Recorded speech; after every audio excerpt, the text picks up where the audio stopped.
Hello everyone and welcome back once again in the sessions of summaries। आज हम जो cover करने वाले हैं वो क्लास 9 की इंग्लिश की बिहाइव बुक से पोएम नंबर 1 की समरी है and the name of the poem is the road not taken. This poem has been written by Robert Frost.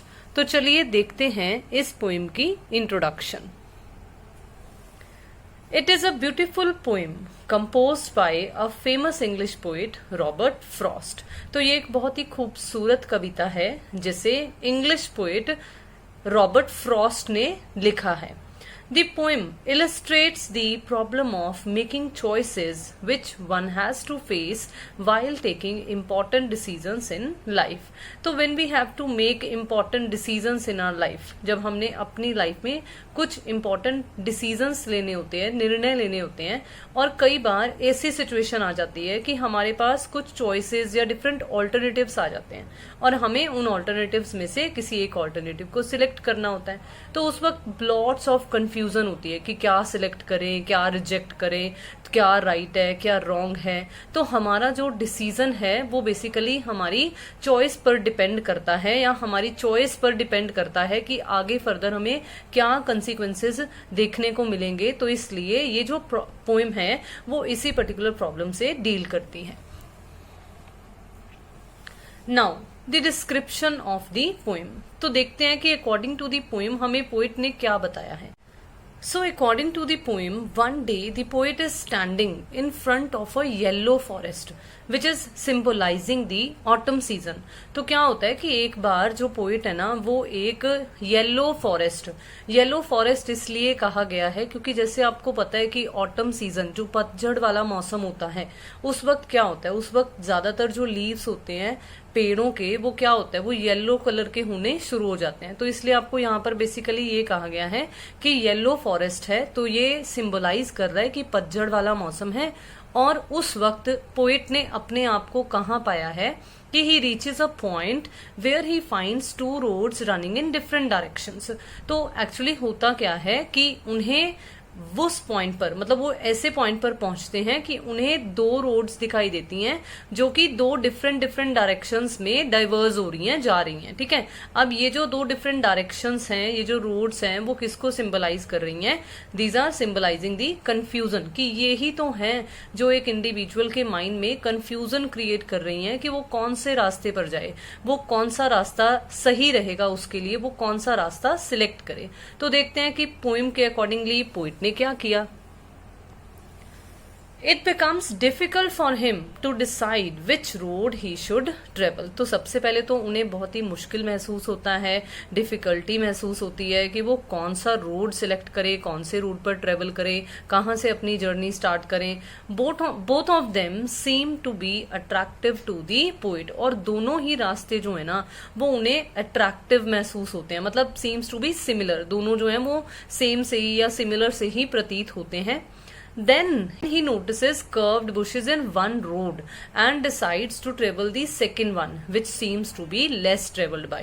तो एक्चुअली पोएट जो है वो क्या सिलेक्ट करते हैं, वो ना पहले नोटिस करते हैं कि उन्हें कुछ डिस्टेंस पर एक रोड पे तो ना बहुत ही, जैसे हम कहते हैं ना फॉरेस्ट होता है, तो फॉरेस्ट में काफी सारी ब्रांचेस वगैरह जो हैं वो ओपनली, मतलब कहीं भी ऐसे ही फैली हुई होती हैं, तो इसलिए उन्हें कर्व्ड बुशेस दिखाई देती हैं, ब्रांचेस ऑफ ट्रीज दिखाई देता है, तो उन्हें वो जो रास्ता है वो काफी कंफ्यूजिंग सा लगता है।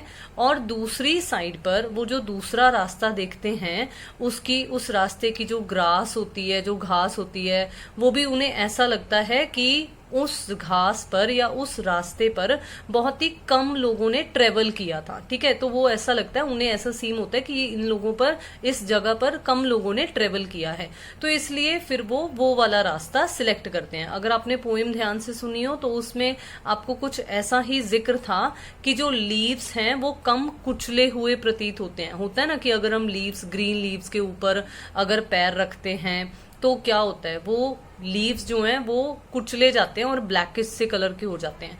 तो यहाँ पर आपको ऐसा ही कुछ पोएट बता रहे हैं कि जो दूसरा रास्ता था वो ऐसा लग रहा था कि कम लोगों ने इस पर ट्रेवल किया हुआ है और इसलिए वो वाला रास्ता सिलेक्ट करते हैं। कहते हैं कि यहाँ पर कम लोग गए हैं तो मैं ये वाला रास्ता सिलेक्ट करूंगा। Later on, he begins to doubt if he has made the right choice. But now he has to bear the consequences of the choice so made, because it is impossible to get back to the initial point and start the journey again. देखो बहुत ही simple सी बात है, जैसे हम कहते हैं कि जो समय हाथ से निकल गया वो समय वापस नहीं आएगा। तो ये पोएम आपको इसी चीज को सिंबलाइज कर रही है कि बाद में जो पोइट हैं वो ना थोड़ा सा डाउट फील करते हैं, उन्हें रिपेंट भी होता है। वो क्या सोचते हैं कि पता नहीं शायद मैंने राइट चॉइस कर लिया या नहीं, लेकिन जो भी है, जो होना था वो तो हो गया, जो रास्ता सिलेक्ट करना था वो तो सिलेक्ट हो गया। तो अब तो जो निष्कर्ष निकलता है, या हम सिंपल यूं कह सकते हैं कि जो भी रिजल्ट्स निकलते हैं, जो भी कंसीक्वेंसेस निकलते हैं उस चॉइस की वजह से, अब वो तो उन्हें सहने ही पड़ेंगे। क्यों? क्योंकि अब फिर से दोबारा से उसी पॉइंट पर पहुंचना मुश्किल है। हम टाइम को रिवर्ट या रिवाइंड नहीं कर सकते हैं, और फिर से दोबारा से अगर वहां से ही जर्नी शुरू करना चाहें तो नहीं कर सकते हैं। सो इसलिए जो पोइट हैं वो एक पल के लिए अपनी चॉइस पर डाउट भी फील करते हैं। तो बेसिकली हम इस पोएम से क्या मतलब निकाल सकते हैं? The poem conveys a simple yet deep meaning. तो बहुत ही साधारण सा, बहुत ही सिंपल सा, लेकिन एक डीप मीनिंग कन्वे करती है ये पोएम। क्या कहती है? It tells that sometimes we have to make a choice among various alternatives. मतलब जो हमारे पास डिफरेंट चॉइसेस होती हैं, डिफरेंट ऑल्टरनेटिव्स होते हैं, हमें उन्हीं में से कुछ सिलेक्ट करना पड़ता है, और our future depends upon the choice made by us. तो जो चॉइस हम करते हैं, जो ऑल्टरनेटिव हम सिलेक्ट करते हैं, हमारा जो आने वाला भविष्य होता है वो उसी पर डिपेंड करता है। अब जैसे क्लास 10th के बाद जो बच्चे हैं वो क्या डिसाइड करते हैं? वो ये डिसाइड करते हैं ना कि मैं आर्ट्स स्ट्रीम लूंगा, मैं कॉमर्स लूंगा, या मैं साइंस लूंगा। तो बेसिकली उसी पर आगे फर्दर उनका फ्यूचर डिपेंड करता है ना। जिस फील्ड में वो आगे जाने के बारे में सोचते हैं उसी फील्ड में वो अपना फ्यूचर आगे बना पाते होते हैं। और एक बार ये चॉइस ले लिया तो इसे ऑल्टर कर पाना मुश्किल होता है। ठीक है, ज्यादातर केसेस में ऐसा ही होता है। तो इसीलिए आपको यहाँ पर ये बताया कि हमारा फ्यूचर हम कैसी चॉइसेस करते हैं, हम कैसी सिलेक्शंस करते हैं, इसी पर डिपेंड करता है। It's difficult to be certain regarding the choice so made. तो जो चॉइस हम एक बार कर लेते हैं उसको लेकर डिफिकल्टी होती है कि हम श्योर रखें या श्योरिटी हो कि भाई जो चॉइस हमने की है वो सही है या नहीं है। It is only the future consequences that tell us if the choice made was right और not.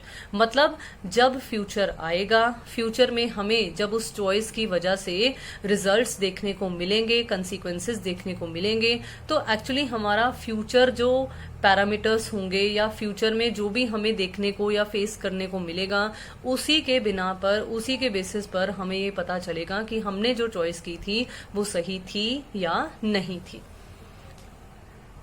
So when we can conclude, what is the conclusion of this poem?